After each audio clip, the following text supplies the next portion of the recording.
The wind was a blade against Clara Rollins' face, sharp and cold enough to steal the breath from her lungs. It whipped her black morning dress against her legs as she pushed the last shovelful of frozen earth onto the mound. The ground was stubborn, fighting the shovel with every push, just as it had fought to take her husband. Now it had him. James was gone, buried beneath a thin blanket of dirt that would soon be covered in snow. She stood alone at the crude grave, a solitary figure against the vast, unforgiving Wyoming sky. The few townspeople from Sage Hollow who had bothered to watch the burial had already retreated to the warmth of their homes. Their duty done, they had stood at a distance, their faces pinched with a mixture of pity and judgment. Clara could feel their unspoken words hanging in the frigid air. James Rollins had been a fool. He had pushed too hard, spoken too loud, and fought for a piece of land that a bigger man wanted. He had brought this trouble on himself, and by extension, on his wife. Clara felt nothing but a hollow ache where her heart used to be. The grief was a physical weight, pressing down on her shoulders, making it hard to stand.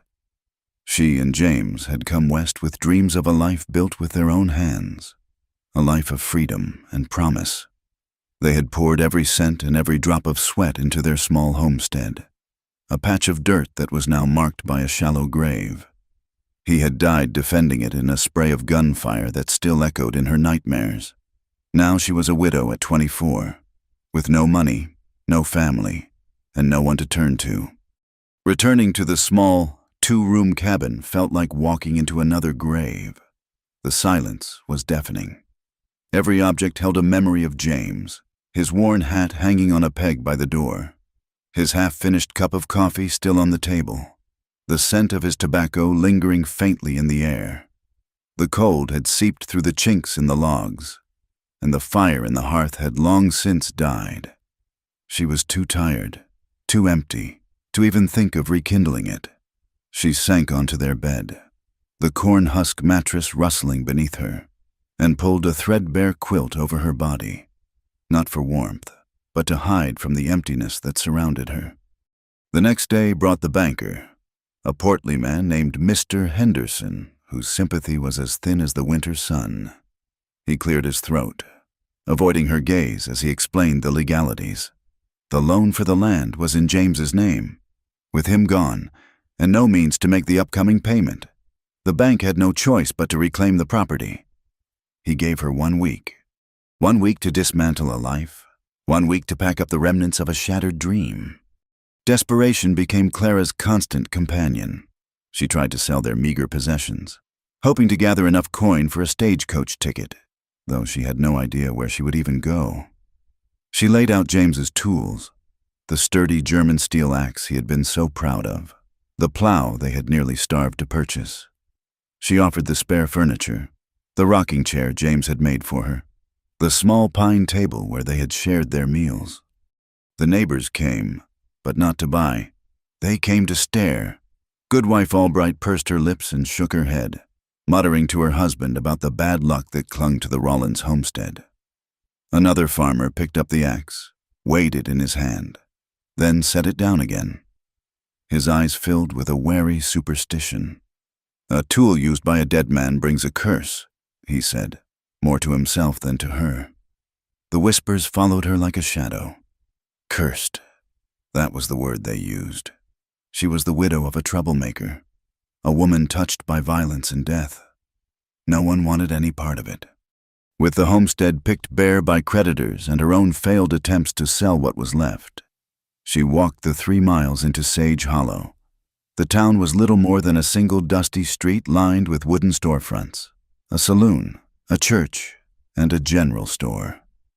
It was a place that prided itself on hard work and respectable folk, and Clara, a lone woman with no family to speak for her, was now neither. She tried the hotel first, asking if they needed a laundress or a cook. The owner, a man with a greasy apron and a wandering eye, looked her over and said he had all the help he needed. At the Mercantile. "Mr." Gable shook his head regretfully. "Times are hard. Mrs. Rollins, I can't afford to hire anyone. He didn't add the unspoken part, that hiring a woman like her would be bad for business. Respectable wives wouldn't want to shop in a store where a cursed widow worked. Day after day, she faced the same rejection. The doors of the small community were closed to her, locked tight by suspicion and fear. She was an outsider, a problem no one wanted to solve. Her savings dwindled to a few pennies, just enough for a small bag of flour and some beans. Hunger became a dull, constant ache in her belly. It was on her last day. As the sun began to set, casting long, cold shadows across the street, that Silas Croft approached her. He was the wealthiest man in the county, a rancher with a sprawling empire and a reputation for getting whatever he wanted. He was an older man, his face a roadmap of wrinkles and his belly straining against the buttons of his fine wool coat. He tipped his hat, a gesture that felt more like a claim than a courtesy. Mrs. Rollins," he said, his voice smooth and low. "I heard about your troubles. A tragedy. A real tragedy." Clara clutched her worn shawl tighter around her shoulders. "Thank you for your concern. Mr. Croft." "A woman like you shouldn't be left to fend for herself," he continued, his eyes lingering on her face, her slender frame. "It's not right. This is a hard country for a woman alone." She knew what was coming. She had seen the way men like him looked at women like her, women with no one to protect them. They saw weakness, an opportunity. "I can offer you a solution," he said, stepping closer. The smell of whiskey and cigars clung to him. "I have a large house, plenty of work for a woman's hands. You would have a roof over your head, food in your belly, protection." The word hung in the air between them, heavy and ugly. Protection. He wasn't offering a job. He was offering a gilded cage. She would be his property, expected to warm his bed and submit to his whims in exchange for survival. The thought made her stomach churn with a sickness far worse than hunger. She looked him straight in the eye, her own gaze clear and cold as ice. "I am not for sale. Mr. Croft." His smile faltered, replaced by a flicker of irritation. "You mistake my generosity for something else. Girl, it's a kind offer, the only one you're like to get. Think on it. When you're starving in a ditch, my offer might look a lot better." He turned and walked away, leaving her shivering in the growing twilight, the weight of his threat settling upon her. That night, she made her decision. If the world of men and towns had cast her out, she would seek her chances elsewhere. The mountains loomed to the west, a jagged line of purple and gray against the horizon. They were wild, dangerous, home to wolves and winter storms, but they were also a place of solitude, a place where the whispers of Sage Hollow could not reach her. She packed what little she had left, a thick wool blanket, the small bag of dried beans, a tin cup, and a water skin. Lastly, she took James's revolver from the wooden box beneath their bed. The Colt Peacemaker was heavy in her hand, cold and deadly. James had taught her how to shoot, to load the cylinder and sight down the barrel. "Just in case," he had said. She had never fired it at anything but an empty can. Now, it felt like the only friend she had left in the world. She saddled her horse, Daisy, a gentle mare with a coat the color of honey. The horse was all she had of value, and she knew she should have sold her, but she couldn't bear the thought. Daisy was a link to the life she had lost, a living, breathing creature in a world that had become cold and silent. Clara did not look back at the cabin or the grave as she rode away. She fixed her eyes on the rising slopes of the mountains, her jaw set with a grim determination. She would survive. She had to. It was the only way to honor the man who had died for this land. The first day of travel was bearable. The air was crisp, and the sun offered a weak, watery warmth. But as she climbed higher, the landscape grew more rugged, the trees thicker, the trail harder to follow. The wind began to bite, carrying the scent of snow. By the second afternoon, the sky had turned a leaden gray. The first flakes began to fall, soft and delicate at first, then harder, thicker. driven by a rising wind. A sense of dread began to creep into Clara's heart. She was a prairie girl. She knew the danger of a sudden blizzard. She urged Daisy onward, searching desperately for some kind of shelter, a cave, an overhanging rock, anything to shield them from the storm's fury. The world dissolved into a swirling vortex of white. The snow came down in a blinding sheet, erasing the trail, the trees, the very shape of the land. The wind howled like a hungry animal, tearing at her clothes and stinging her exposed skin. Daisy whinnied in fear, stumbling on the uneven, snow-covered ground. Clara could no longer feel her fingers or her toes. The cold was a deep, seeping thing, leaching the strength from her bones. She dismounted, hoping to lead the horse, but every step was a struggle against the wind and the deepening drifts. Her body screamed with exhaustion. She fell once, then twice, the snow a deceptively soft blanket that invited her to simply lie down and rest. The thought was tempting, a siren's call to sleep, to let the cold take her and end the pain. But the image of James's face, smiling and full of hope, flashed in her mind. She could not give up. She pushed herself to her feet one last time, taking a few more stumbling steps before her legs finally gave out. She collapsed into a snowdrift, the world spinning around her. The last thing she saw before the darkness took her was the vague, dark shape of something man-made through the blizzard. A structure, a cabin perhaps, or maybe it was just a trick of the dying light. A final, cruel mirage. Then there was only the cold and the silence. Warmth was the first thing she registered, a deep, penetrating warmth that seemed to be pulling her back from a great, cold distance. Then came the scent of wood smoke and roasting meat, a smell so rich and savory it made her empty stomach clench. She felt the heavy weight of a fur blanket over her, rough and smelling of pine and animal. Clara's eyelids fluttered open. The light was dim, flickering. She was lying on a pallet of straw and furs near a large stone fireplace where a low fire crackled and hissed. The room was small, the walls built of rough-hewn logs chinked with mud. A simple table and 2 chairs stood in the center. The walls were adorned not with pictures or decorations, but with tools of survival: hunting rifles mounted on wooden pegs, snowshoes, and a collection of steel traps hanging from a nail. Her gaze traveled from the rifles to the figure sitting in one of the chairs by the fire. A man. He was staring into the flames, his back partially to her. He was broad-shouldered, dressed in buckskin and worn denim. His hair was dark and shaggy, touching the collar of his shirt. He seemed perfectly still, a part of the quiet, rustic cabin itself. A small cough escaped her lips, dry and raw. The man turned his head slowly.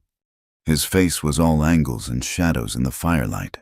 It was a hard face, weathered by sun and wind, with lines etched around his eyes and mouth that spoke of a difficult life. A dark, untrimmed beard covered his jaw, but it was his eyes that held her. They were a pale, startling blue, and they watched her with an unnerving intensity, guarded and unreadable. There was no welcome in them, no curiosity, only a flat, neutral assessment. He rose from his chair. He was tall, taller than James had been, and he moved with a quiet, deliberate grace that seemed at odds with his rugged appearance. He walked to the hearth, ladled some broth from a pot hanging over the fire into a wooden bowl, and brought it to her. He knelt beside her pallet, not too close, and held it out. "Drink," he said. His voice was a low rumble, rough like gravel. Clara pushed herself up on her elbows, her body aching and weak. She took the bowl with trembling hands, the warmth seeping into her frozen fingers. She drank the broth greedily. It was hot and salty, with the rich taste of venison. It was the most wonderful thing she had ever tasted.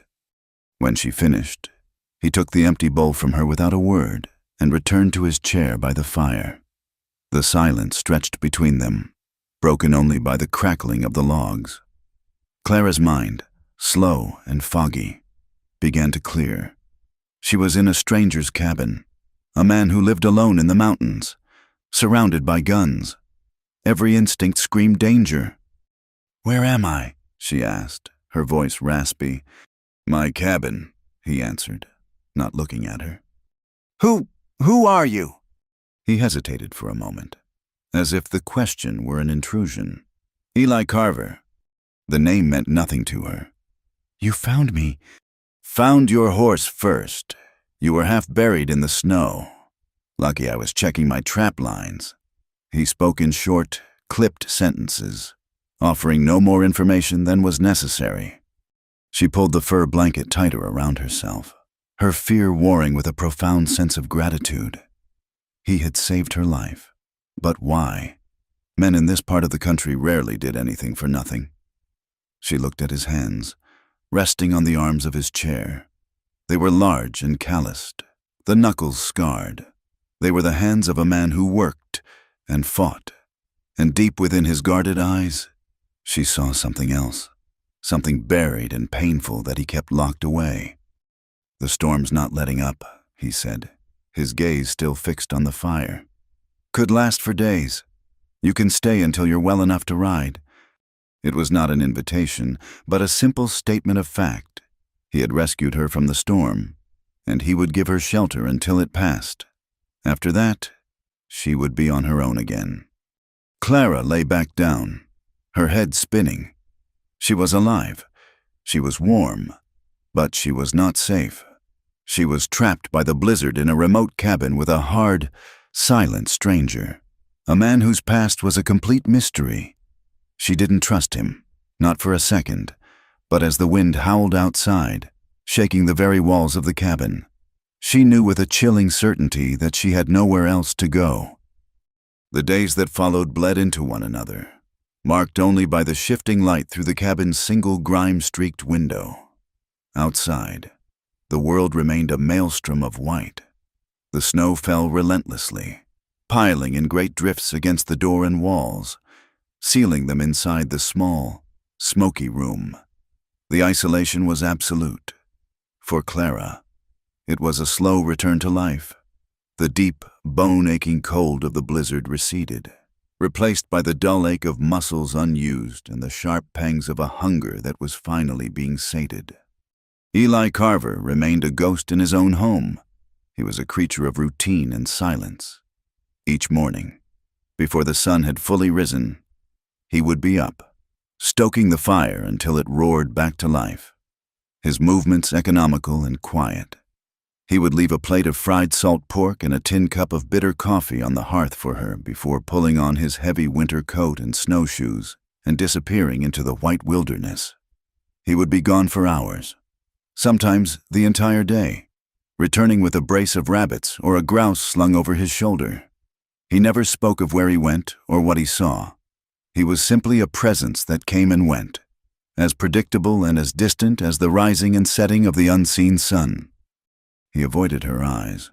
When she spoke, offering a quiet thank you for the food, he would give a short, sharp nod, his gaze fixed on the fire, the floor, the rifles on the wall, anywhere but her face. The emotional distance he kept was as vast and as cold as the snow-covered mountains outside. Yet, his actions contradicted his demeanor. He made sure she was warm, fed, and had water. He had cleaned and oiled her husband's revolver, which he'd found in her saddlebag, and placed it on the small crate beside her pallet. It was a gesture she couldn't decipher. Was it a kindness, ensuring she had her protection, or a warning, a reminder of the violent world they both inhabited? As her strength returned, Clara could no longer bear the helplessness of lying on the pallet. She began to move about the small cabin, her steps tentative at first. She swept the rough plank floor with a broom made of bound twigs. She washed their few dishes in a bucket of melted snow. She took the rabbits he brought back and stewed them with the last of her dried beans, the savory aroma filling the cramped space and, for a moment, making it feel less like a prison and more like a shelter. Eli accepted her contributions with the same stoic silence, But she noticed he ate the stew she prepared, every last bite. One evening, while Eli was outside splitting the last of the wood he'd hauled in before the storm, a gnawing curiosity finally overwhelmed her caution. His belongings were sparse, a testament to a life stripped down to its essentials, but on a small, crudely made shelf above his own bedroll in the far corner, there was a worn, leather-bound book. It was not a Bible. Its cover was scuffed and scarred, the leather dark with age and use. It felt like the only personal object in the entire cabin. Her hands trembled slightly as she took it down. It was a journal. The pages were filled with a jagged, forceful script. The ink faded in some places, dark and angry in others. It was not a diary of daily events, but a chaotic collection of thoughts. Some pages were filled with half-scribbled phrases. The price of a man's soul. West of the Pecos. God stops listening. Redemption is just a word for forgetting. Interspersed with the words were drawings, sketched with a startling skill. She saw the grim, gaunt faces of men, maps of canyons and riverbeds, and, more disturbingly, sketches that looked like battlefields. She saw the layout of a dusty street, with X's marking positions in doorways and on rooftops. It was the cold geometry of a gunfight. Then she found the list. It was a list of names, perhaps a dozen of them. Henry Sloan, Marcus Thorne, the Miller brothers. Each name was written in that same aggressive hand, and beside each one was a date. And through every single name, a thick, dark line had been drawn, crossing them out with a finality that sent a shiver down her spine. These were not debts paid. This was a ledger of death. Her suspicion hardened into a near certainty. Eli Carver was no simple trapper or mountain man. He was, or had been, a gunslinger, a man who lived by the revolver and whose past was littered with crossed-out names. She closed the journal, her heart pounding a frantic rhythm against her ribs, and quickly put it back on the shelf just as she heard the crunch of his boots in the snow outside the door. She scurried back to the hearth, her mind reeling. The man who had saved her life was a killer. The knowledge was terrifying. Yet it explained so much: the guarded eyes, the haunted silence, the rifles on the wall. He was a man hiding from a life she could barely imagine. A new kind of tension began to grow in the cabin, thicker and more potent than the silence that had preceded it. It was an awareness of each other that was both awkward and intensely charged. Clara found herself watching him, studying the way he cleaned his rifle with methodical precision, the fluid strength in his shoulders as he chopped wood, the deep lines on his face when he thought she was not looking, and sometimes, when she was stirring the stew or mending a tear in her dress by the firelight, she would feel the weight of his gaze on her. When she looked up, he would immediately turn away, his expression unreadable, but she had seen it. He was watching her, too.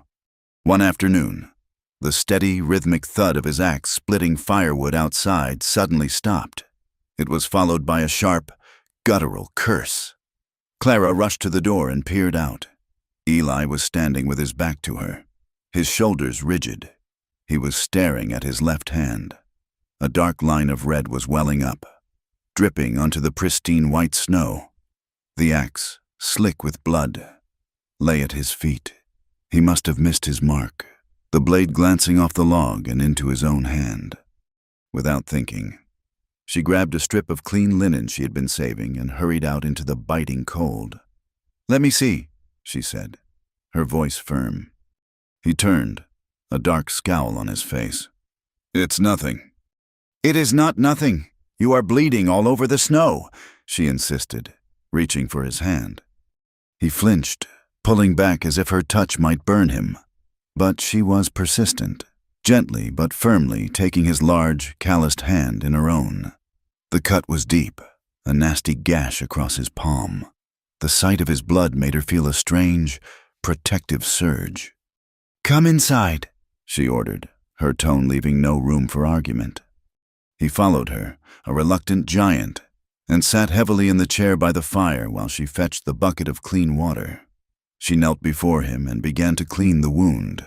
His hand was rough and scarred, a map of a hard-lived life. Yet, as she worked, she could feel the tension in him, the tight control he held over himself. Her fingers, small and gentle against his, worked methodically, washing away the blood. Their closeness was a palpable thing. She could feel the heat radiating from his body, smell the scent of pine and cold air that clung to him. She was keenly aware of his breathing, of the way his chest rose and fell. She wrapped the linen tightly around his palm, her head bowed to her task. When she finished, she tied the knot and her fingers lingered for a second too long on his wrist. She looked up, and for the first time, he did not look away. His pale blue eyes met hers, and in their depths, she saw a flicker of something she had not seen before, not anger, not indifference, but a raw, aching vulnerability. It was as if the wound in his hand had opened a crack in the armor around his soul. The moment stretched, fragile and unspoken, filled with a meaning neither of them was ready to confront. Then, as quickly as it had appeared, the mask slammed back into place. He pulled his hand away, stood up, and walked to the far side of the cabin, turning his back to her. The invisible wall between them was once again firmly in place, but now they were both aware of the door that had been briefly opened. The argument, when it finally came, erupted out of the strained silence. It was a few days later, the air in the cabin thick with unspoken thoughts. Clara could no longer stand the pretense, the feeling of living with a ghost who carried a ledger of dead men in his journal. "Why are you hiding up here?" she asked abruptly, her voice sharp. Eli was sharpening a skinning knife by the fire, the rhythmic scrape of steel on stone the only sound. He did not stop. "Not hiding, living." "There is a difference," she shot back, her frustration boiling over. "You barely speak. You disappear for hours. You live like a man with no name." She took a breath. "I saw your journal, Eli." The scraping stopped.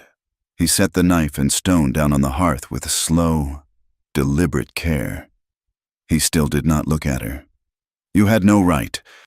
And you had no right to leave me wondering if the man who saved my life might also be the man who ends it." The words were out before she could stop them, harsher than she intended. He finally turned to face her, his eyes blazing with a cold fire. "If I wanted you dead, woman, you would have been dead in the snow. Do you think I would have hauled you back here, fed you, kept you warm, if I meant you any harm?" "Then what do you mean? Who are those men on your list? What did you do?" His face hardened into a mask of stone. "That is my business. It has nothing to do with you." He stood up, towering over her. "You know nothing about the world. You come from your safe little life, with your husband and your home, and you think you understand things. You do not." The mention of her husband, of the life that had been torn from her, was like a slap. "My safe little life? My husband was shot down in the dirt over a piece of land. I buried him myself. I was cast out by my town and left to starve.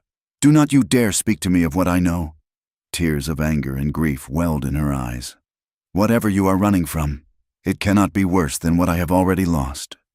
His anger seemed to drain away, replaced by something else, something that looked almost like fear.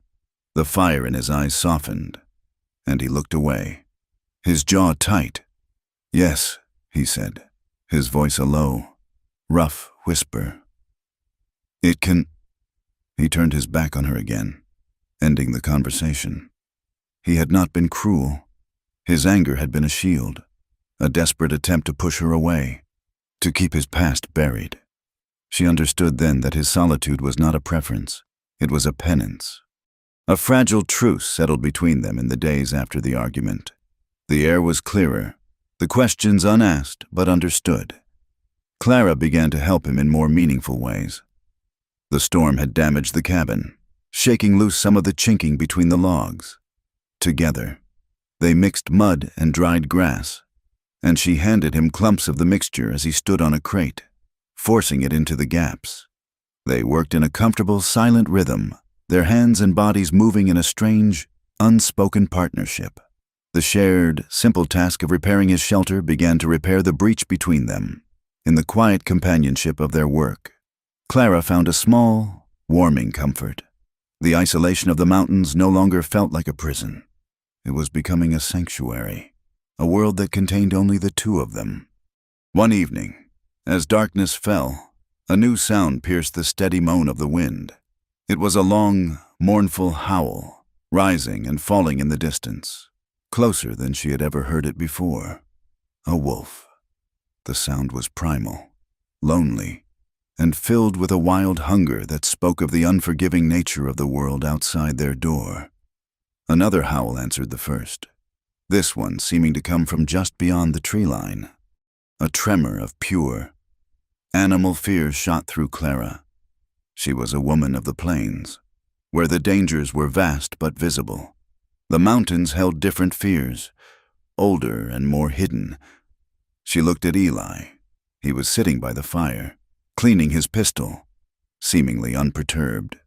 But she saw the way his hands had stilled, the way his head was cocked, listening. The wolf howled again, a chilling cry that sounded as if it were right outside the cabin wall. Despite the warmth from the fire, a cold dread washed over Clara. She thought of the flimsy wooden door, the darkness pressing in on them, the wildness of the world she had fled into.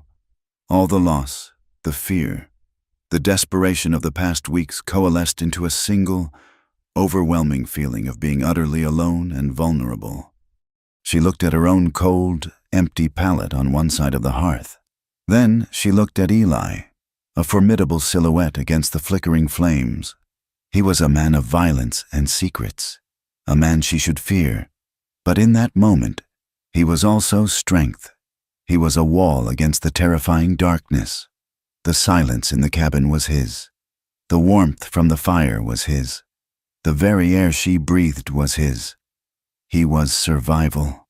Slowly, trembling, she stood up from her pallet.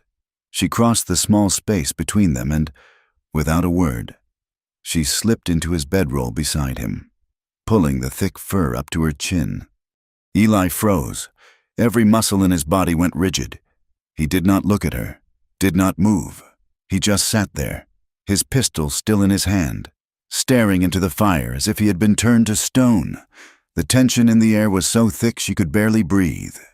She expected him to push her away, to curse her, to demand what she was doing, but he said nothing. He simply sat there, a statue of conflicted stillness. The wolf howled again, its cry a raw and lonely sound that mirrored the ache in her own heart. The fear and the cold and the desperate need for another human soul to hold on to in the vast, terrifying darkness overwhelmed her pride.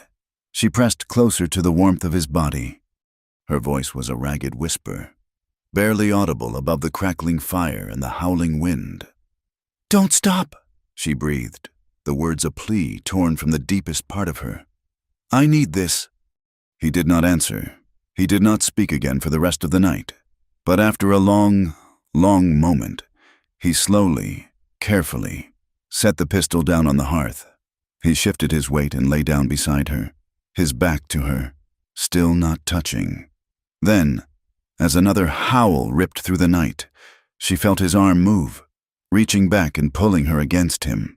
He held her, his large, warm body, a solid shield against the cold and the fear, and in the silent, desperate darkness of the mountain cabin, he held her until the dawn. That night changed the silence between them. It was no longer a void, an awkward space to be endured, but a shared territory. When Clara awoke the next morning, she was alone in the bedroll, but the indentation of Eli's body was still beside her, and the lingering warmth was a ghost of his presence. He was already outside, the steady ring of his axe against wood a familiar, grounding sound. Nothing was said of the night before, of her fear or his comfort. No words were needed. An invisible line had been crossed, a fragile pact made in the darkness. She was no longer just a stray he had taken in. She was a part of the cabin's small, isolated world. The snow continued to fall, a soft, ceaseless curtain that entombed them on the mountain. The drifts piled higher than the window, casting the cabin in a perpetual twilight, lit only by the flickering fire and a single tallow candle. They were cut off, adrift in a sea of white. Their lives shrank to the size of the single room, their existence dictated by the fundamental rhythms of survival. They fell into a routine that was as natural and unspoken as breathing. He would chop the wood, his powerful form a dark shape against the endless snow, the axe rising and falling with a strength that seemed to defy the cold. She would haul in the buckets of snow to melt for water, her arms aching, but her spirit resolute.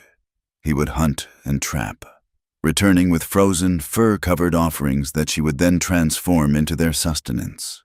She would skin the rabbits and dress the birds, her hands, once soft, becoming chapped and capable. She learned to cook over the open fire, making thick, savory stews that filled their bellies and warmed them from the inside out. They moved around each other with a quiet, practiced grace. She knew the way he took his coffee, black and scalding. He knew that she would always save a piece of hardtack to gnaw on in the late afternoon. They shared the long silences, but now they were comfortable, punctuated by the small sounds of their life together, the scrape of a spoon against a bowl, the rustle of a fur blanket, the whisper of the flames in the hearth. In this shared quiet, she began to see the man beneath the hardened exterior. She saw the gentleness in the way he handled his hunting dog, a lean hound named Blue that lived in a small lean-to outside. She saw the focus in his eyes as he mended a tear in his leather gloves, his large, scarred hands surprisingly nimble. He was a man of immense control, of deep, buried feelings that only surfaced in fleeting glances or a tightening of his jaw. One day, when the sky cleared to a brilliant, painful blue and the sun glittered on the snow, Eli announced he was going to fish. Their supply of salted meat was running low. Clara, desperate for a reprieve from the cabin's dim interior, insisted on coming with him. He resisted at first, his usual gruffness returning. "It is no place for a woman. The ice is thick, the wind is sharp." "I am stronger than I look," she countered, her chin set stubbornly. "And I will go mad if I have to stare at these four walls for another day." He relented with a sigh, a small cloud of vapor in the frigid air.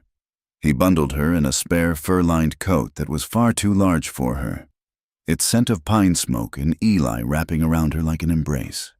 He chopped a hole in the thick ice of a frozen creek with the axe, then showed her how to bait a small, crude hook with a piece of dried meat and lower the line into the dark, churning water below. They sat on a fallen log, their lines dangling in the icy water, not speaking. The cold was intense, seeping through their boots and coats, but the sun was bright, the air clean and sharp, and for the first time in what felt like a lifetime, Clara felt a stirring of something other than grief or fear. After a long stretch of silence, she felt a tug on her line. With a surprised yelp, she yanked it up. A small, silver fish flopped onto the snow, glistening in the sun. A sound escaped her, one she had not made since before James's death. A laugh. It was a genuine, unrestrained peal of delight that echoed in the vast, snowy silence. She looked at Eli, her face flushed with cold and triumph. He was staring at her, and a strange, unreadable expression was on his face. And then she saw it. The corner of his mouth twitched, the barest hint of a smile, a crack in the stoic mask. It was gone as quickly as it came, but she had seen it. The sight of his fleeting smile made her laugh again, and soon she was trying to stifle giggles as she struggled to get the wriggling fish off the hook. He reached over, his large hand covering hers, and expertly freed the catch. His touch, even through their thick gloves, sent a jolt of warmth through her. "What was your life like before this?" she asked, her voice softer now, the laughter having broken the tension. "Before the mountains." He grew still, his gaze turning distant, fixed on the far-off peaks. The ghost of a smile vanished. "I was a different man." "What happened to him?" He was silent for a long time, watching the dark water swirl in the hole he had cut. "I tried to forget him," he said finally, his voice low and rough. "Some men are not meant to be remembered."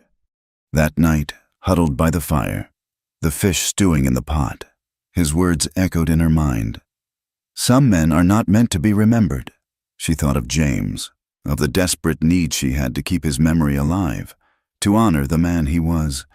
She looked at Eli, who sat staring into the flames, lost in a past he was trying to erase. His vulnerability earlier that day had opened a door, and she felt a sudden, powerful urge to walk through it, to offer him a piece of her own broken past in return. "It was not just a land dispute," she said into the quiet. He turned his head slowly, his pale eyes finding hers in the dim light. "My husband's death," she clarified, her voice barely a whisper. "James, he was a good man, a decent man. He believed in what was right." She paused, gathering her courage, the memories sharp and painful. "The land we settled, it had a good stream. Silas Croft, the big rancher, he wanted it. He tried to buy us out, but James refused. This was our dream." She stared into the fire, seeing the events play out again in the dancing flames. James found out Croft was rerouting the water from the smaller homesteads, strangling them, forcing them to sell for pennies. He was going to ride to the territorial capital, to speak to the marshal, to expose him. He told Croft as much. He thought the threat of the law would be enough. Her voice cracked, and a single tear traced a path down her cheek. The next day, Croft's men came. They said it was about the boundary line. It was an excuse. It was not a fair fight. Eli, there were 3 of them. They shot him down while he was standing in his own doorway. They murdered him. She wrapped her arms around herself, a cold dread seeping into her bones that had nothing to do with the winter outside. "The worst part," she whispered, the words tasting like ash, "is the guilt. I was inside. I heard the shots. By the time I got to him, he was gone, and all I can think is, why him? Why not me? He was the strong one, the brave one. I survived, and I feel like a coward for it."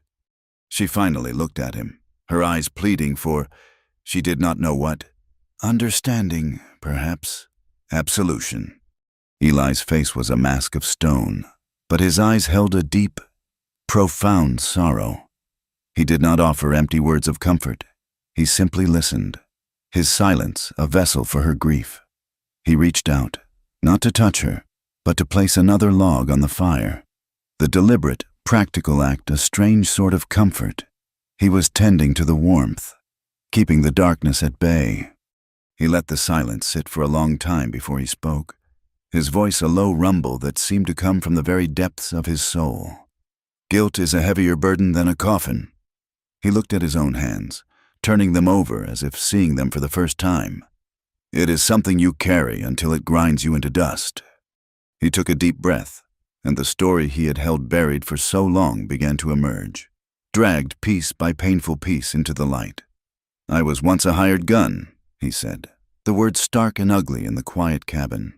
"I worked for men like Croft, men who wanted land, or gold, or revenge. I was good at it, too good." He told her of a life lived in dusty saloons and on windswept plains, a life measured in the weight of a pistol and the speed of a draw. He spoke of it dispassionately, as if describing another man's life. But then his voice changed, roughening with a pain that was still raw. "We were in a town in Kansas, a dispute over a cattle trail. My employer wanted a man removed. It was supposed to be simple, but it went wrong. The whole street erupted in gunfire." He paused, his eyes closing, and Clara could see the scene playing out behind his eyelids. There was a crossfire, a stray bullet. His voice broke. There was a little girl. She was playing on the boardwalk. She had a little cornhusk doll. He opened his eyes, and they were filled with a haunted, unbearable agony. She just fell. I never even saw where the shot came from. It did not matter. I was there. My gun was drawn. My fight caused it. He fell silent, the horror of the memory sucking the air from the room. I swore that day I would never draw my gun for money again. I never have, but that did not stop the killing. The men I worked for, they could not afford to have a man with my knowledge just walk away. They put a price on my head, blamed me for things I did not do, to ensure I would never talk. He looked around the small, rustic cabin, at the rifles on the wall. So I came here, to these mountains. I came here to disappear, to let Eli Carver die. The confession hung between them, a testament to two different kinds of loss, two different burdens of guilt. He, the killer, haunted by the death of an innocent. She, the survivor, haunted by the death of a good man. They were two sides of the same violent, unforgiving coin. The storm hit that night, as if the turmoil of their confessions had summoned it from the heavens. It was no longer a gentle, blanketing snow, but a furious, raging blizzard. The wind shrieked like a banshee, throwing itself against the cabin with a physical force that made the log walls groan in protest. A sound like a cannon shot echoed through the room as a massive gust of wind tore the heavy wooden door from its leather hinges and sent it flying into a snowdrift. Instantly, the full fury of the blizzard poured into the cabin. Snow and ice swirled in, extinguishing the candle and threatening the fire. The temperature plummeted. Eli reacted without a moment's hesitation, grabbing the heavy table and shoving it against the doorway, a flimsy barricade against the raging storm. Clara helped him, her body numb with cold and fear, piling their bedrolls and anything else they could find against it. They had just managed to block the opening when a terrible groaning, cracking sound came from above. With a deafening crash, the top of the stone chimney collapsed, sending a shower of rock, soot, and snow down into the hearth, smothering the flames and choking the room with smoke. Their fire, their only source of heat, was gone, plunged into darkness and a terrifying, biting cold. They scrambled to survive. Eli, working by instinct in the pitch black, found the candle and managed to relight it. Its tiny flame cast frantic, dancing shadows on a scene of devastation. The cold was a physical entity, a predator that had invaded their sanctuary. "The fire is out," Clara stated, her teeth chattering uncontrollably. "We will freeze." "No," Eli said, his voice grim and determined. He looked around the cabin, his eyes falling on the two simple chairs. He grabbed one, and with a single, powerful motion, he smashed it against the floor, breaking it into pieces. He then turned to the crate that served as Clara's bedside table. He hesitated for only a second before splintering that as well. He built a small, new fire in the center of the floor, on the flat stones of the hearth that were not blocked by the chimney collapse. It was a small, desperate flame, but it was life. They burned the chairs first, then the shelf from the wall. They huddled beside the small, pathetic fire, wrapped in every blanket and fur they possessed. The wind howled through the chinks in the walls and the makeshift barricade at the door. The cold was relentless. It was only a matter of time before their fuel, and their warmth, ran out. Huddled in the near darkness, their faces illuminated by the flickering light of their burning furniture, Clara looked at the man beside her. His face was streaked with soot, his expression grim, but his eyes were clear and focused. He was a killer, a man running from a blood-soaked past, but he was also the man who had pulled her from the snow, who had fed her and sheltered her, who had held her through the night, and who was now fighting with every ounce of his being to keep her alive. She reached out and placed her hand on his arm. He flinched at her touch but did not pull away. "I am not afraid of your past, Eli," she whispered, her voice trembling with cold and a wave of emotion so powerful it threatened to consume her. "I am not afraid of you."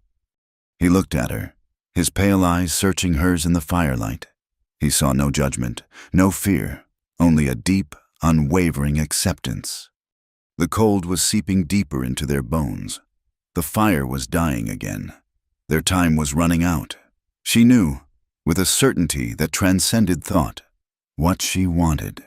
She wanted to feel alive. One last time. She wanted to feel the warmth of another human being, a warmth that had nothing to do with fire and everything to do with connection. "Hold me," she whispered, the plea a raw, desperate need. "Please, hold me." He looked at her for a long moment, the firelight reflecting in his haunted eyes.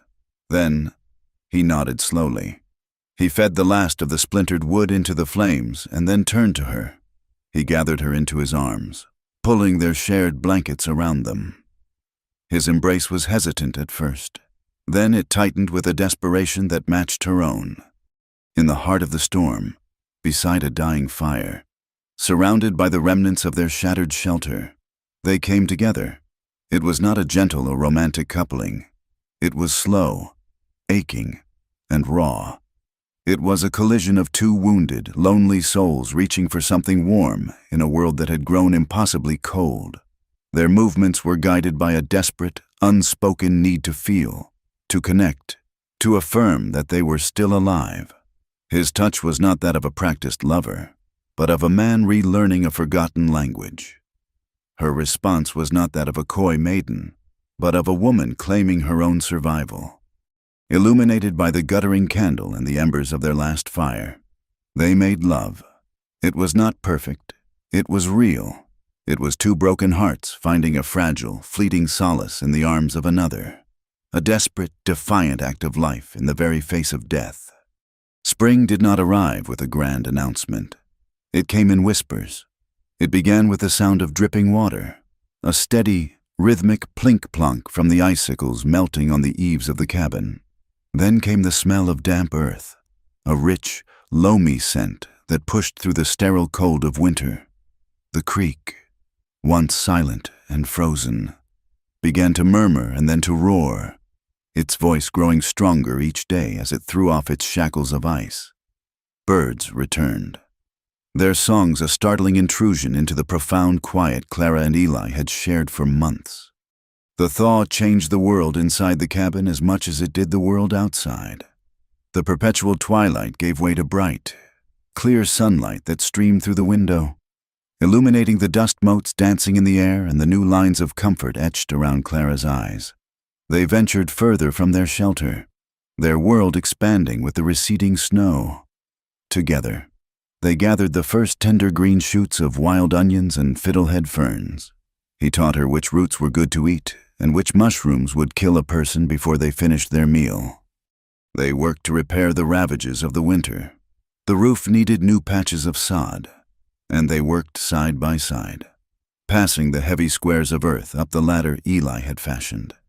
He moved with an easy strength, and she found herself watching the play of muscles in his back, the way his dark hair fell across his brow. There was a new ease between them, a physical language that had replaced their sparse words. A brush of his hand against hers as they reached for the same tool, the way he would steady her on the rickety ladder with a firm grip on her waist. These small moments were charged with the memory of that night in the storm, an intimacy that was now a permanent, unspoken part of the air they breathed. Their life was a fragile thing, a small bubble of peace in a harsh world, and they both knew it. But in the warmth of the spring sun, it was easy to pretend their bubble was impenetrable. The intrusion came on a Tuesday, a day like any other. Clara was scrubbing a pot by the creek when Eli's hunting dog, Blue, let out a low growl from the edge of the woods. A moment later, a man emerged from the trees, leading a tired-looking mule laden with traps and furs. He was wiry and old, his face a leathery mask of wrinkles, with a beard stained yellow by tobacco juice. He raised a hand in a gesture of peace. "Howdy, folks," he called out, his voice a gravelly croak. "Jebediah's the name. Been trapping this range for nigh on 30 years. Did not expect to see a homestead tucked back this far." Eli appeared at the cabin door, as silent as a shadow, his rifle held loosely in one hand. His body was relaxed, but his eyes were not. They were chips of ice, instantly assessing the old man. "You are a long way from the usual trails," Eli said, his voice flat. That I am. Jebediah chuckled, spitting a stream of tobacco juice onto a patch of lingering snow. The beaver are getting scarce down below. A man's got to push further these days. His eyes slid from Eli to Clara and back again, a flicker of curiosity in their watery depths. Mighty cozy setup you got here. A man could do worse. Clara, wiping her wet hands on her apron, felt a knot of unease tighten in her stomach. The trapper represented the outside world, the world they had hidden from, and his presence felt like a violation. Eli, however, showed no outward sign of alarm. He gestured curtly toward the fire pit. "Get down, have some coffee." It was not an invitation, but a command, a way to keep the man close, to size him up. For an hour, Jebediah talked, his voice filling the quiet clearing with news of the world they had left behind. He spoke of railroad disputes, of Indian troubles in the north, of the price of pelts in Cheyenne. Eli listened in stony silence, his gaze never leaving the old man's face. Clara busied herself with the coffee, keeping her head down, feeling like a stranger in her own small sanctuary. It was as Jebediah was getting ready to leave that it happened. He had taken a long drink of coffee, wiping his mouth with the back of his hand, when his eyes fixed on Eli's face, a slow, dawning recognition creeping into them. He squinted, his head cocked to one side. "Say now," he rasped, his friendly demeanor evaporating. "I know you. Took me a minute. Your picture is up in a dozen marshal's offices from here to the border, offering a handsome sum. $500. The clearing went utterly still. The only sounds were the rush of the creek and the frantic beating of Clara's heart. The old trapper's eyes narrowed further, a mixture of fear and greed clouding them. "They call you Black Carver." The name landed like a physical blow. It was dark, ugly, and filled with violence. It did not belong to the quiet, haunted man who had taught her how to fish through the ice, who had held her while she wept for her husband. Eli did not move. He did not blink. A profound and dangerous stillness settled over him, the stillness of a coiled snake. When he spoke, his voice was a low, chilling whisper, colder than any winter wind. "You did not see anyone here today, old man," he said. "You saw an empty cabin. You took a drink from the creek and you moved on. If I ever hear that you spoke a word of this to anyone, I will hunt you down. It does not matter where you go. I will find you, and I will cut your tongue out of your head." The threat was delivered without heat, without anger. It was a simple statement of fact, and that made it all the more terrifying. Jebediah's leathery face went pale. He scrambled to his feet, his eyes wide with terror, and practically threw himself onto his mule, kicking it into a clumsy trot without a backward glance. He disappeared into the trees, leaving a silence in his wake that was heavier and more oppressive than any they had known before. The peace was shattered. The bubble had burst. As soon as the trapper was gone, Clara turned to Eli, her body trembling. "Black Carver? A bounty? What does it mean?" Eli would not meet her eyes. He turned and walked back into the cabin, the dangerous stillness clinging to him like a shroud. She followed him, closing the door behind them, shutting out the spring sunlight. The cabin suddenly felt like a cage. "Tell me the truth, Eli," she demanded, her voice shaking. "All of it." He stood with his back to her, staring at the rifles mounted on the wall. For a long moment, she thought he would not answer. When he finally spoke, his voice was hollow, stripped of all emotion. "The girl that was killed in Kansas," he began, his voice barely a whisper. "The one I told you about, the crossfire." He took a ragged breath.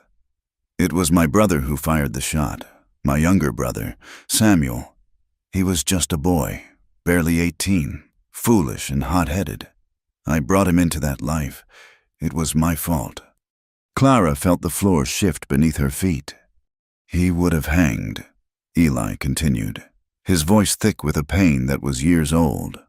"He had a wife, a baby on the way, a life ahead of him. I had nothing, just a name and a fast gun. He finally turned to face her, his eyes a maelstrom of guilt and despair. The men we were up against, they were powerful. When I told them I was quitting, they could not let it be. They pinned 2 other killings on me, killings their own men committed, to make sure I would always be running, that my word would mean nothing against theirs. So I let them. I took the blame. I told Samuel to take his wife and disappear, to change his name, start over. I made him promise he would never look back. The full, terrible truth settled upon Clara. Eli was not a killer haunted by an accident. He was a man who had sacrificed his own life, his own name, to save his brother. He had chosen to become a ghost, to wear the cloak of a murderer, so that his brother could live. The bounty, the name Black Carver. It was all a lie built on a single, selfless act. An overwhelming wave of love and a fierce, protective anger washed over her. He was not a monster. He was the most honorable man she had ever known. "We have to leave," she said, her voice urgent. She crossed the room and grabbed his arm, forcing him to look at her. "We can go now. We can ride west, to Oregon, or north to Canada.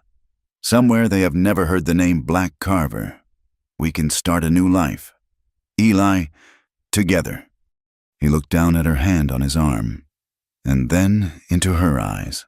The hope that flared in her chest was immediately extinguished by the bleak emptiness she saw in his face. He slowly, gently, removed her hand. "There is no way, Clara," he said, his voice devoid of hope. "There is no new life for me. That name, that bounty, it is a shadow. It follows me wherever I go. I came to these mountains to be buried. I am a ghost, and ghosts do not get to start over." "That is not true," she cried, her desperation growing. "You are not a ghost. You are a man, a good man, who has done a noble thing. You do not have to live like this." "This is the only way I know how to live," he said, his voice hardening. "It is the only way I can keep you safe. As long as I am here, alone, no one will come looking. If I leave, if I try to be someone else, they will hunt me, and they will find me, and anyone with me will pay the price." He was not just refusing her offer. He was trying to protect her from himself. The argument that followed was bitter and raw, fueled by her desperate love and his stubborn self-loathing.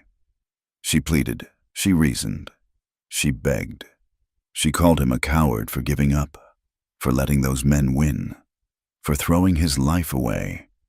He countered with a cold, hard realism, telling her she was a naive fool, that she knew nothing of the world he came from, a world where a man's life was worth less than the price of a bullet.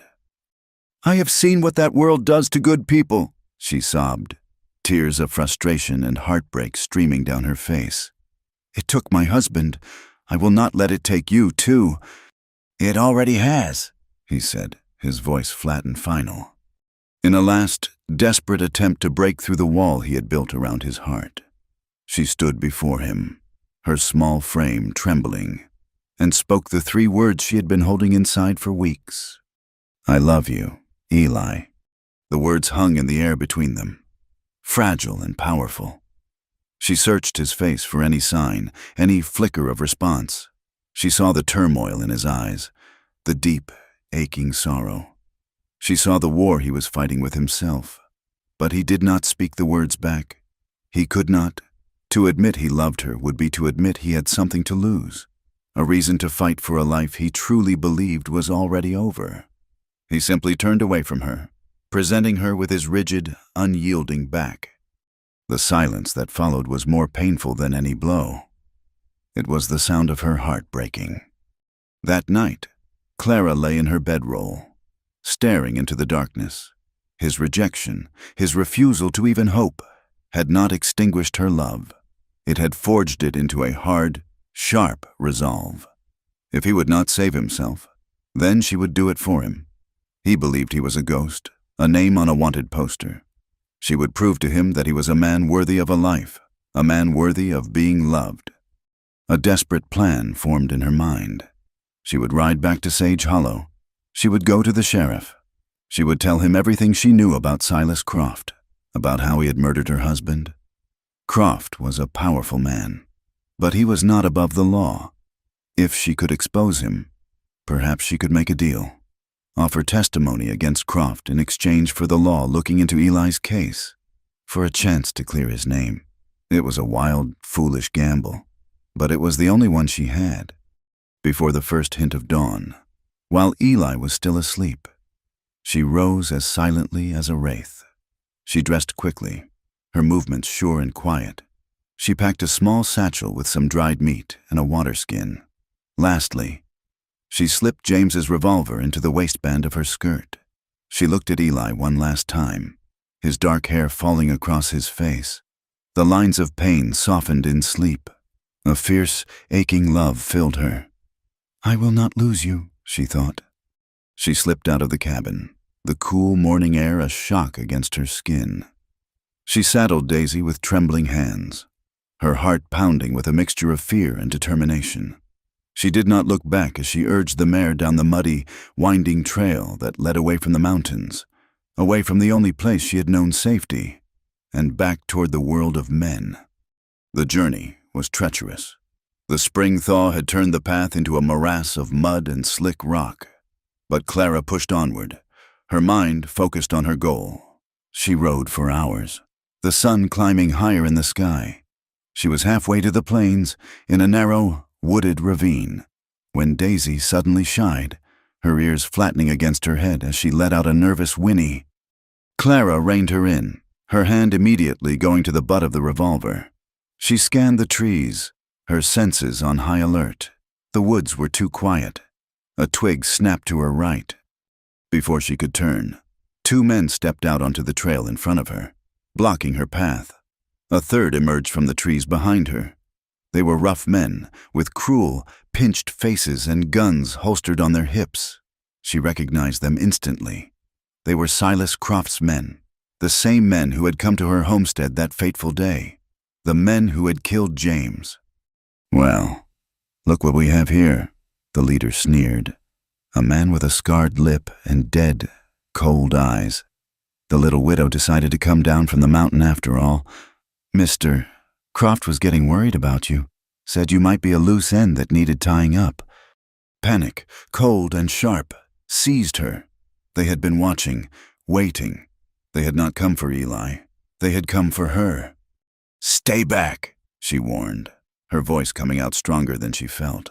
She pulled the revolver, its weight a small comfort in her hand, and leveled it at the man's chest.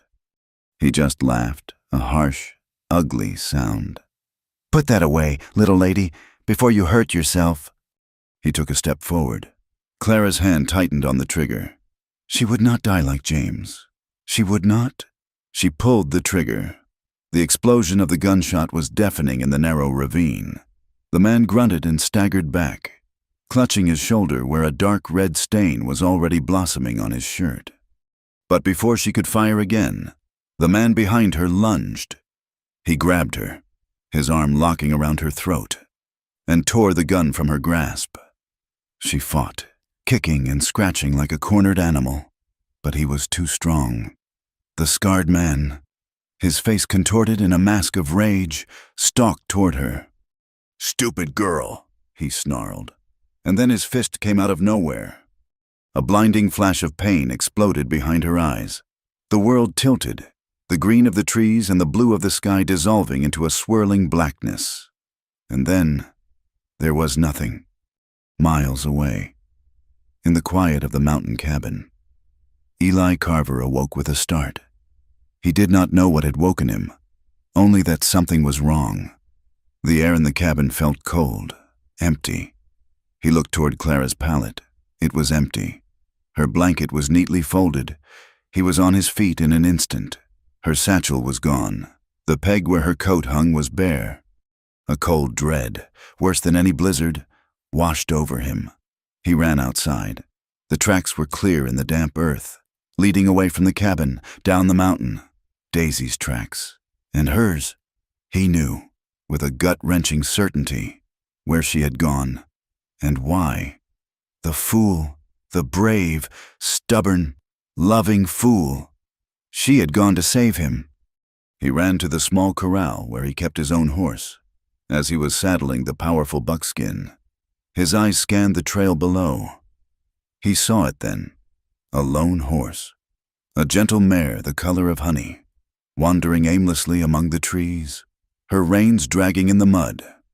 Daisy, riderless. The world seemed to narrow to a single point. The quiet man who had sought to bury himself in the mountains died in that instant. The man who took his place was someone else entirely. Rage, pure and black and hotter than any forge, boiled up from the depths of his soul, mingling with a terror so profound it threatened to stop his heart.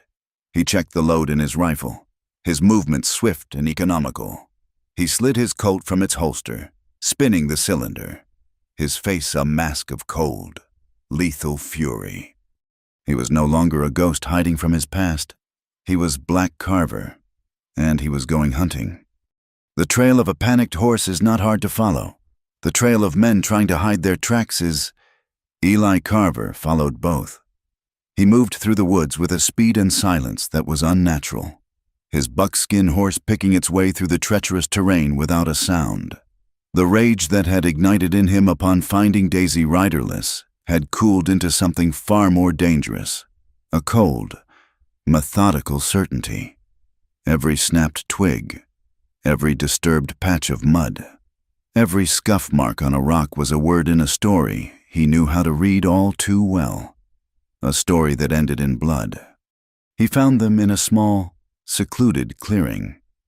Clara was slumped against the base of a large pine, her hands bound behind her, a dark bruise purpling on her cheek.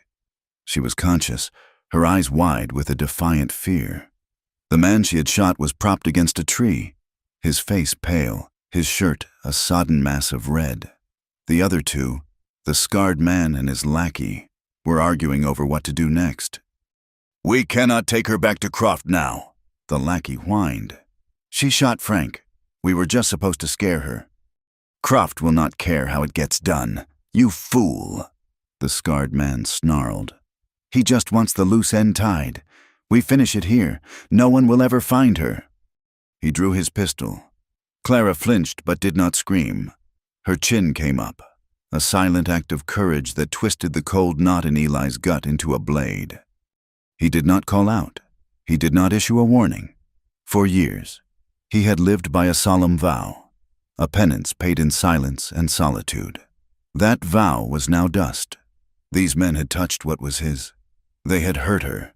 The ghost in the mountains was gone, and Black Carver had come back from the dead. He raised his rifle.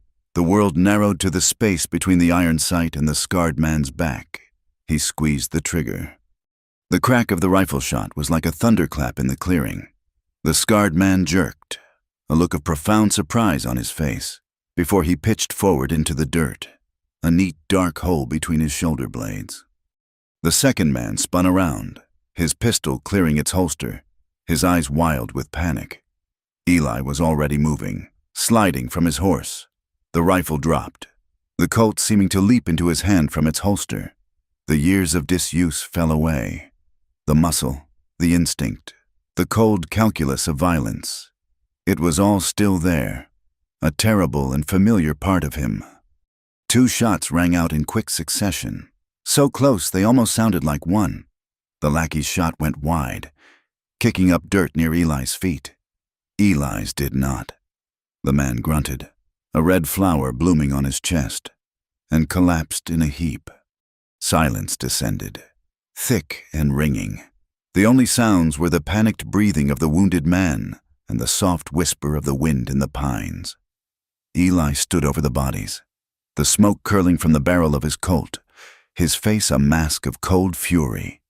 He had just broken the oath that had defined his life for nearly a decade. He had killed again, and he felt nothing but a grim, hollow satisfaction. Then, his eyes found Clara.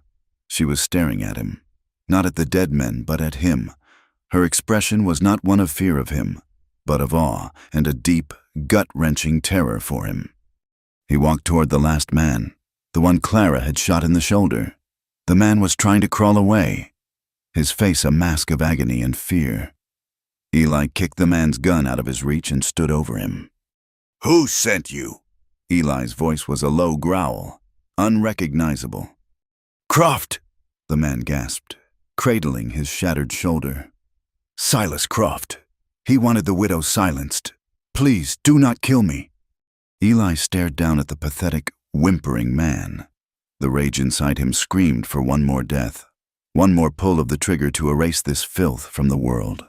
But then he looked at Clara again. He saw her face, her beautiful, bruised face, and he saw the fear in her eyes.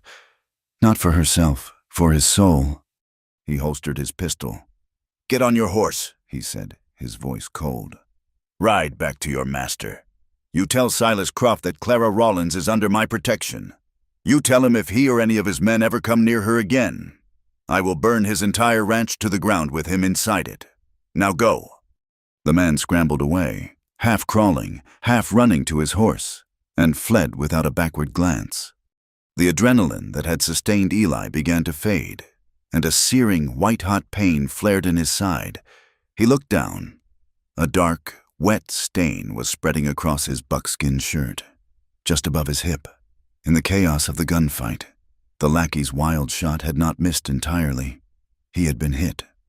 He stumbled, his vision swimming. He managed to cut the ropes on Clara's wrists before a wave of dizziness washed over him. He sank to his knees, pressing a hand to the wound, the world tilting precariously.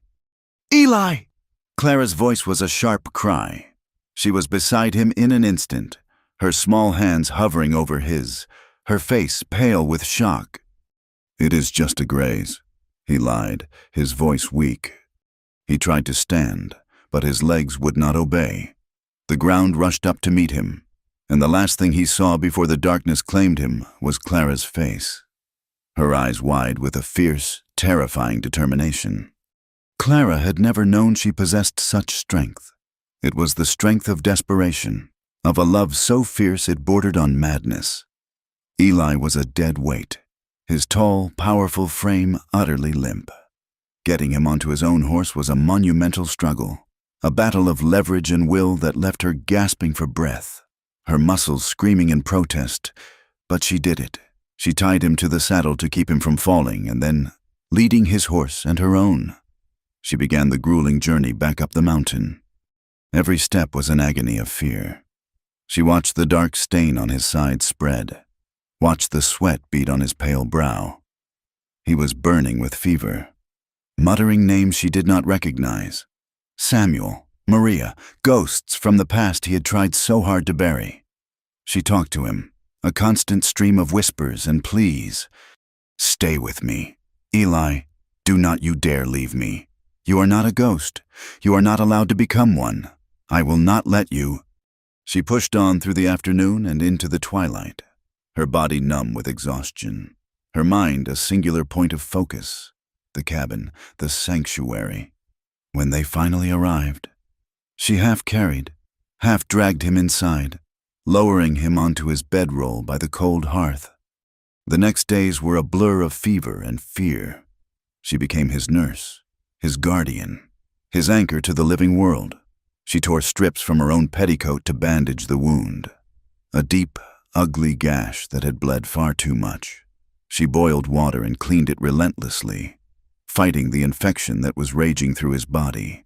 She kept a fire going day and night, using the last of their wood, then breaking apart the remains of the table for more fuel. She coaxed broth and water between his parched lips. She sat by his side, bathing his face with cool cloths, her hand never far from his, as if her touch alone could tether him to life. In the depths of his fever-induced delirium, the walls he had so carefully constructed around his heart crumbled. He spoke of Kansas, of the dust and the blood. He cried out for the little girl with the corn-husk doll. He whispered his brother's name with an aching tenderness. Clara listened to it all, absorbing his pain, his guilt, his profound sacrifice. She was no longer just his lover. She was the keeper of his soul, the sole witness to the good man hidden beneath the killer's reputation. On the third night, The fever broke. He awoke to find her asleep in a chair she had pulled beside him, her head slumped forward, her face etched with exhaustion. The candlelight cast soft shadows on her bruised cheek. He watched her for a long time, a feeling so powerful and overwhelming rising in his chest that it almost choked him.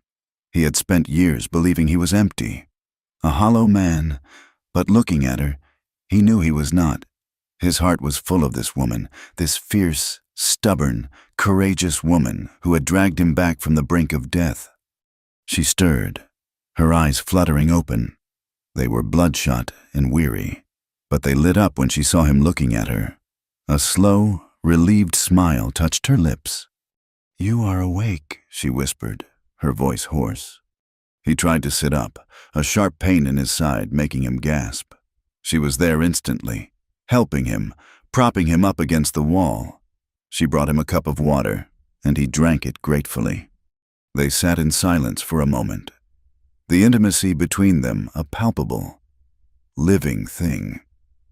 It was an intimacy forged not in passion, but in blood and vulnerability, in the shared knowledge of their deepest wounds. She reached out and gently touched the side of his face, her thumb stroking his rough beard. Her eyes filled with tears, not of sorrow, but of a profound, overwhelming relief.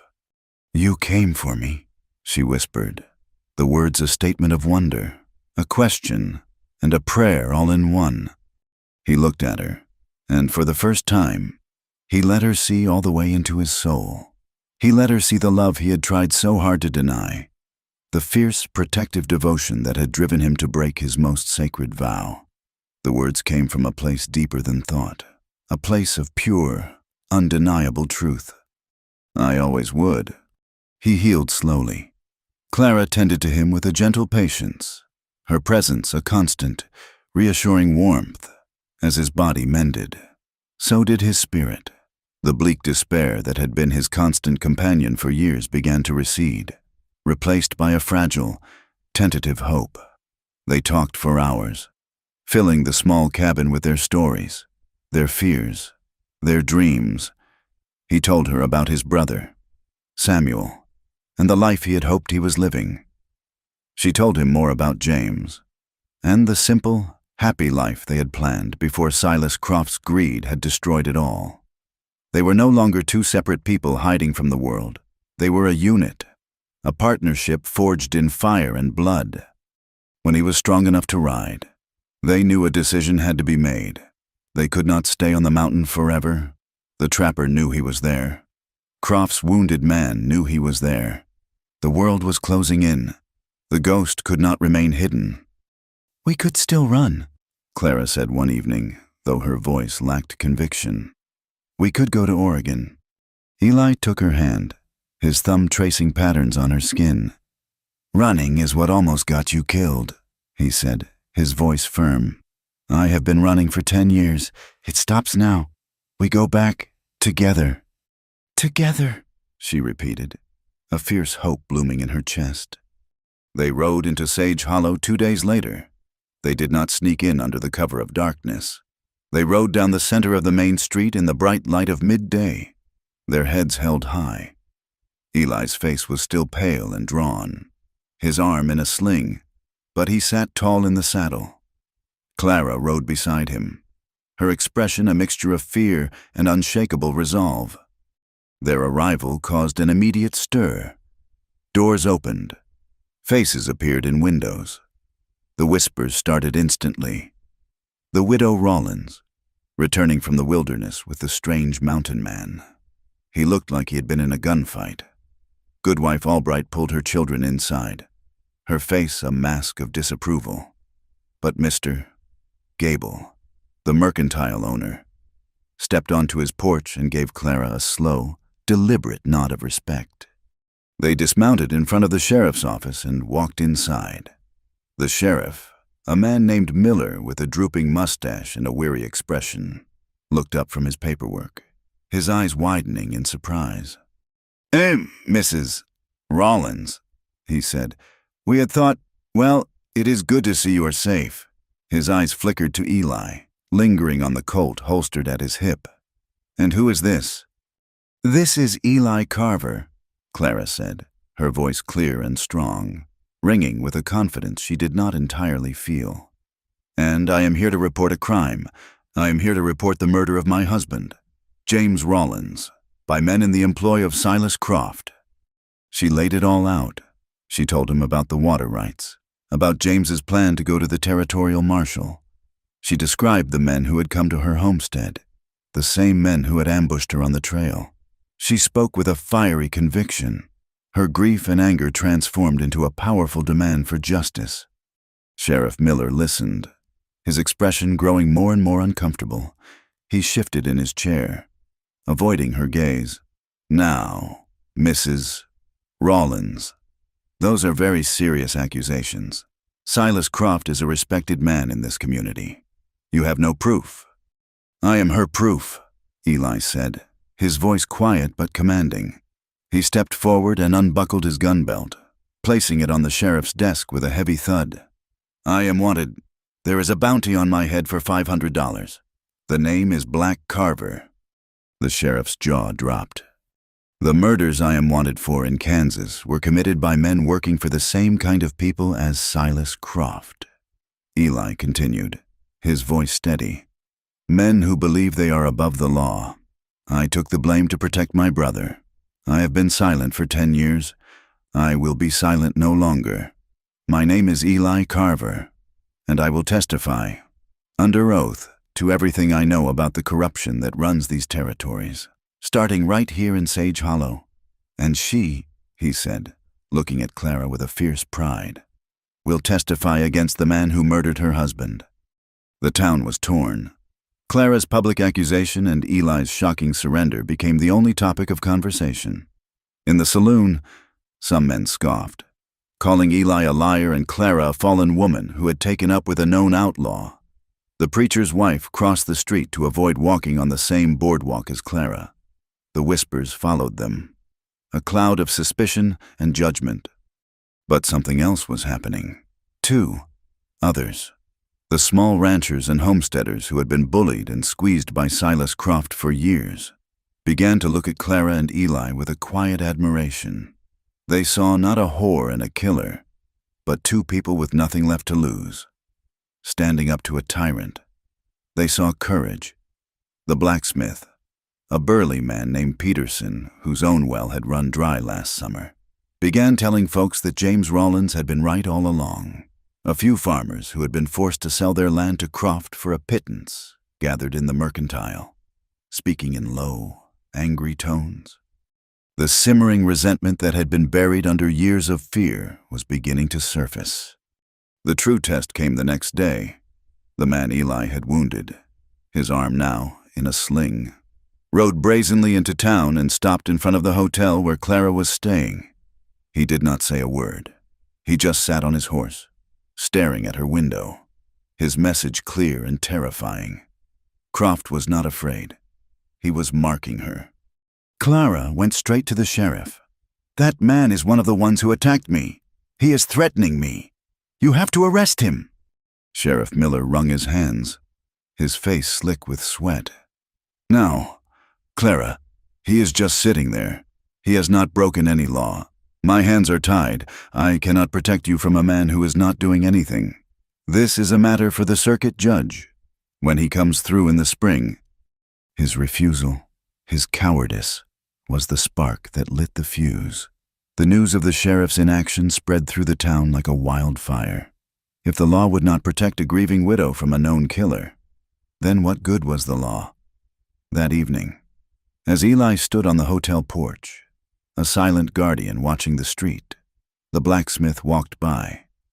He did not speak, but he met Eli's gaze and gave him a short, sharp nod.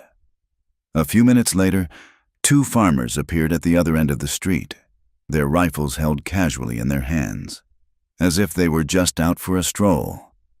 Mr. Gable from the mercantile came out onto his own porch and began cleaning a shotgun. The town was turning. The lines were being drawn. The decent folk of Sage Hollow were quietly choosing their side. A sense of justice, raw and potent, was beginning to simmer in the dusty streets, and everyone knew that a final, bloody reckoning was coming. The air in Sage Hollow grew thin and tight, stretched to the breaking point. Silas Croft's hired man remained a fixture in front of the saloon, a silent, smirking vulture, waiting for a death he was sure would come. The town held its breath. People moved with a quiet purpose, their eyes avoiding the threat in their midst but constantly aware of it. Doors were bolted earlier. Lamps were extinguished sooner. It was the heavy, oppressive silence that comes before a storm, a quiet that was louder than any noise. Eli and Clara felt it most of all. They were the eye of the hurricane, a small pocket of calm around which the entire town's fear and anger swirled. Eli did not leave her side. He was a silent shadow, his presence a constant, reassuring weight. His wounded side still ached, but his eyes were clear and sharp, missing nothing. He saw the way the blacksmith, Mr. Peterson, now kept a heavy hammer near the door of his forge. He saw how Mr. Gable stood on his porch for hours, methodically cleaning a shotgun that was already immaculate. He saw the farmers who came into town for supplies now lingered, their wagons parked in a loose, protective circle around the hotel. They were not an army. They were simple, decent men who had been pushed too far, and they had drawn an invisible line in the dust of their main street. The final confrontation came not with the swagger of a midday showdown, but under the cloak of a fading dusk. The sky was streaked with bruised purple and angry orange as 6 riders appeared at the edge of town. They were not ranchers or cowboys.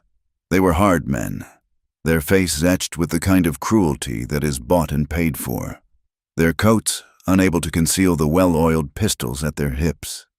They were a death squad, sent by a man too cowardly to do his own killing.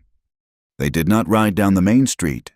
They dismounted near the livery stable, intending to circle around and approach the hotel from behind, to finish their business in the shadows. But the shadows were not empty. A lamp in the blacksmith's forge suddenly flared to life, casting a long, stark rectangle of light across the alley. Mr. Peterson stood silhouetted in the doorway, a rifle in his hands. "This is as far as you go," he said, his voice a low, rumbling growl that carried in the still air. The hired guns hesitated for a split second, surprised by the unexpected resistance. That was all Eli needed. From the second-story window of the hotel, his rifle cracked, the sound sharp and final. One of the riders crumpled to the ground before he even had a chance to draw his weapon. Chaos erupted. Gunfire exploded from multiple directions, the peaceful evening shattered by the roar of pistols and the whine of ricocheting bullets. 2 more shots rang out from the mercantile's roof, where Mr. Gable and one of the farmers had taken position. Another of Croft's men fell, clutching his leg and screaming. Eli worked with a cold, detached precision. He was no longer the haunted man of the mountains. He was a tactician, a protector. Each movement was deliberate, each shot placed with deadly accuracy. He fired, levered a new round into the chamber, fired again, his face a mask of grim concentration. Clara was beside him, her fear a cold knot in her stomach, but her hands were steady. James's revolver was in her grip, but she knew it was useless at this distance. Instead, she took the second rifle Eli had procured, the one she had practiced with in the mountains, and began loading it as he fired. She would pass him a loaded weapon, take the empty one, and her fingers, though trembling, would work with a frantic efficiency, pushing cartridges into the loading gate. They were a team, a single unit fighting for their lives, for their future.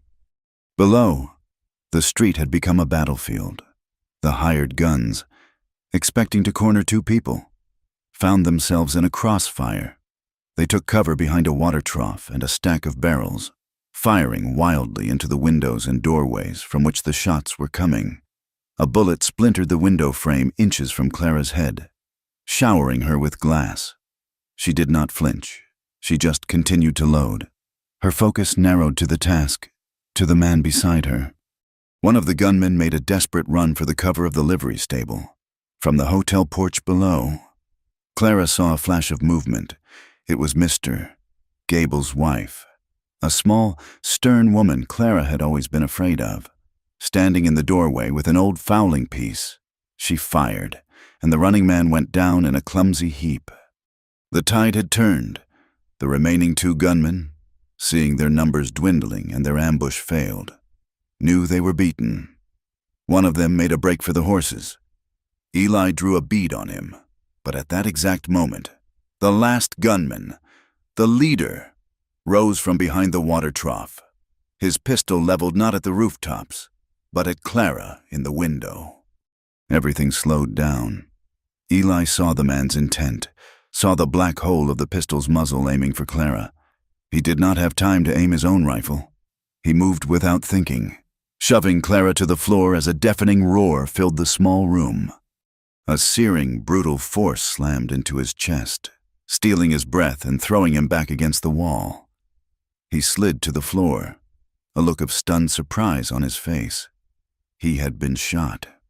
Clara screamed his name, a raw, ragged sound of pure terror. As she scrambled to his side, another shot rang out from the blacksmith's forge. The gunman who had shot Eli collapsed, his pistol clattering on the dusty ground. The last of Croft's men, seeing his leader fall, managed to get to his horse and gallop off into the night, a messenger of failure. Then, silence. A profound, ringing silence descended on the street, broken only by the whimpering of the wounded man and the sudden, shocked sobbing of Mr. Gable's wife. The smell of gun smoke, acrid and heavy, hung in the air like a funeral shroud. The fight was over. They had won. But Clara's world had shrunk to the space of the hotel room floor, to the man lying crumpled against the wall, a dark, terrible stain spreading across his chest. She crawled to him, her hands shaking so violently she could barely function. "Eli," she choked out, her hands hovering over the wound, afraid to touch him, afraid of the damage that lay beneath. "Eli, look at me." His eyes, those pale blue eyes that held his entire soul, found hers. They were clouded with pain, his breathing shallow and ragged. A small, sad smile touched his lips. "You are safe," he whispered, his voice a faint rasp. "No!" she sobbed, tears streaming down her face, blurring his image. "No, you do not get to do this. You do not get to save me and then leave me. I will not allow it." She pressed her hands to the wound, trying to staunch the flow of blood, her touch desperate and futile. His life was pouring out from him, warm and slick against her fingers. He was fading, his eyelids fluttering. The strength that had sustained them, the rock she had clung to, was crumbling before her eyes. The terror of losing him, after everything they had endured, was a physical agony, a tearing in her own chest. She leaned close, her forehead pressing against his, her tears falling onto his face. The memory of that first night in the cabin, her own desperate plea for comfort in the face of a terrifying darkness, rose up from the depths of her memory. The words were a prayer, a command, a sob torn from the very core of her being. "Don't stop!" she cried, her voice breaking. "Don't stop breathing! Don't stop fighting! I need this! I need you!" He did not die. He was too stubborn, too strong. Or perhaps her desperate plea had reached him in the gray twilight between life and death and called him back. The town doctor, a man with gentle hands and whiskey on his breath, dug the bullet from his chest and declared that it had missed his heart by a miracle's inch. His survival was a testament to his own resilience and to Clara's unwavering care. She did not leave his bedside for a week, sleeping in a chair, her hand holding his. The town, now bound to them by shared battle and spilled blood, rallied around them. Goodwife Albright, her face etched with a newfound respect, brought broths and clean linens. Mr. Gable posted one of the farmers outside the hotel as a permanent guard. Silas Croft had been beaten, his power broken by the courage of ordinary people. He disappeared from the county 2 days after the gunfight, his ranch left to his creditors, his reign of fear over. Weeks later, when Eli was finally strong enough to walk on his own, his arm in a sling and his steps still slow, they returned to the mountains. The journey was not an escape this time, but a homecoming. The air was sweet with the scent of pine and new blossoms. The world felt clean, washed new. The cabin stood as they had left it, a silent testament to their harsh winter. The chimney was a pile of rubble, the doorway a gaping hole. But it was not a ruin to them, it was a foundation. Together, they rebuilt it. It was slow, hard work. Eli, with his one good arm, directed and advised, while Clara, her hands now calloused and strong, did much of the physical labor. She learned to mix mortar for the chimney, to set logs, to plane a piece of wood until it was smooth. They worked in a comfortable, easy silence, their movements a practiced dance of partnership.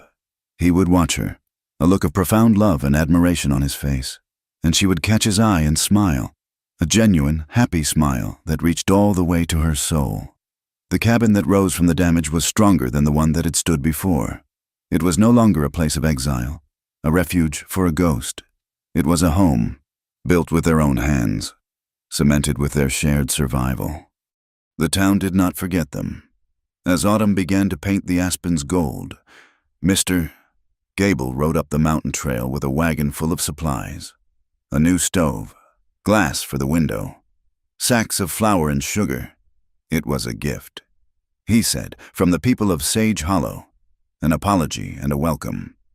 They began to split their time, spending weeks at the cabin in the quiet solitude they both cherished, and weeks in town, rejoining the community that had claimed them as its own. The whispers about them did not vanish entirely, but they faded, losing their venom, becoming just another part of the town's history.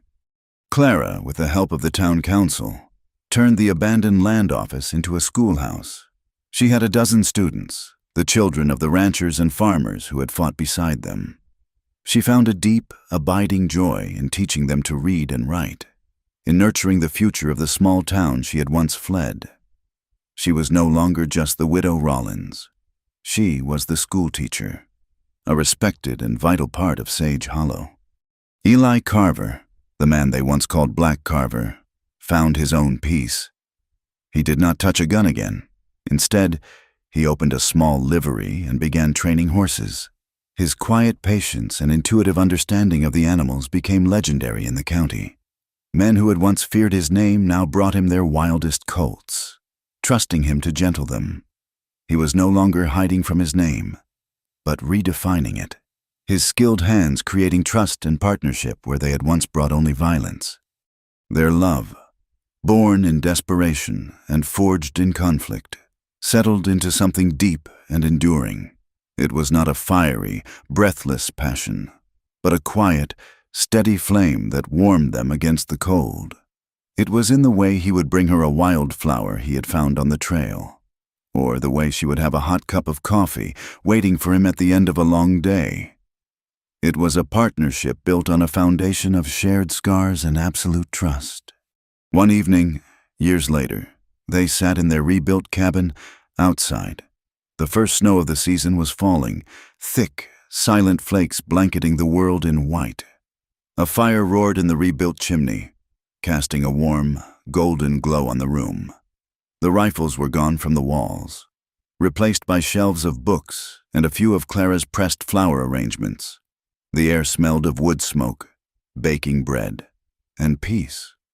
Eli sat in a comfortable chair he had built himself, and Clara sat on the floor, her back resting against his legs, her head on his knee.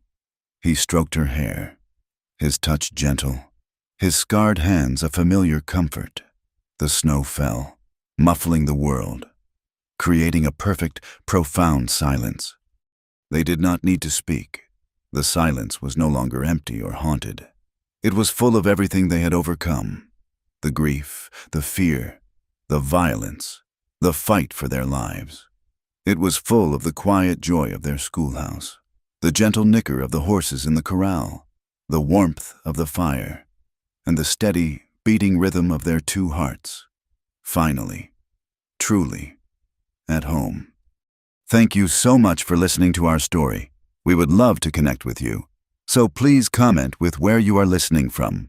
Subscribe to our From Wild West channel and share your thoughts in English.